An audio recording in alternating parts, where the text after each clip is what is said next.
भारतीय राष्ट्रीय महामार्ग प्राधिकरणाने लातूर शहरातील अंतर्गत वाहतूक कोंडीचा प्रश्न सोडवण्यासाठी लातूर रिंग रोड बांधण्याचा निर्णय घेतला आहे.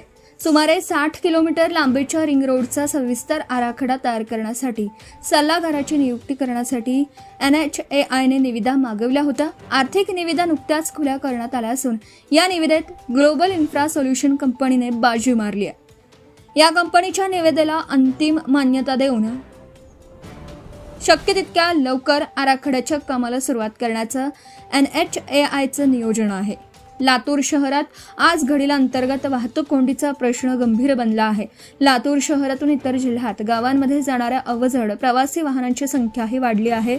त्यामुळे लातूर शहरातील अंतर्गत रस्त्यांवर वाहतूक कोंडीचा प्रश्न गंभीर बनला आहे. अपघातांची भीती वाढली आहे. या पार्श्वभूमीवर लातूरमधील रहिवाशांकडून रिंग रोडची मागणी करण्यात येत होती. ही मागणी लक्षात घेत NHAIने 60 किलोमीटर लांबीचा लातूर रिंग रोड बांधण्याचा निर्णय घेतला. या रिंग रोडचा सविस्तर आराखडा तयार करण्यासाठी सल्लागाराची नियुक्ती करण्याकरिता काही दिवसांपूर्वी NHAIने निविदा मागवल्या होत्या. जुलैमध्ये तांत्रिक निविदा खुल्या करण्यात आल्या आणि या निविदेला चांगला प्रतिसाद मिळाला. अल्मंड्स ग्लोबल इन्फ्रा कन्सल्टंट लिमिटेड आणि ग्लोबल इन्फ्रा सोल्युशन्स या दोन कंपन्यांच्या निविदांचा त्यात समावेश होता.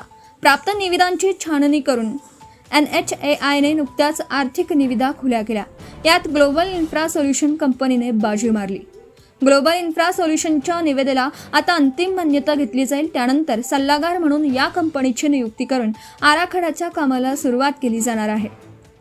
निविदेनुसार या कंपनीकडून 270 दिवसात अर्थात 9 महिन्यात आराखड्याचं काम पूर्ण करून घेतलं जाणार आहे.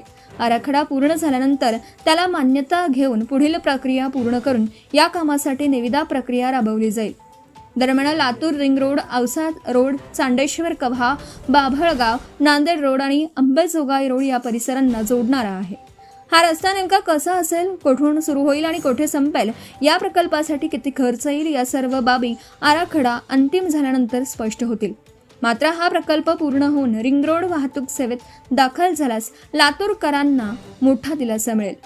या रिंग रोडमुळे लातूर शहरातील अवजड वाहनांची, प्रवासी वाहनांची संख्या कमी होईल आणि शहरातील अंतर्गत वाहतूक कोंडी दूर होईल.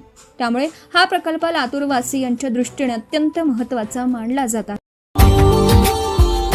Subscribe now and press the bell icon. Never miss an update.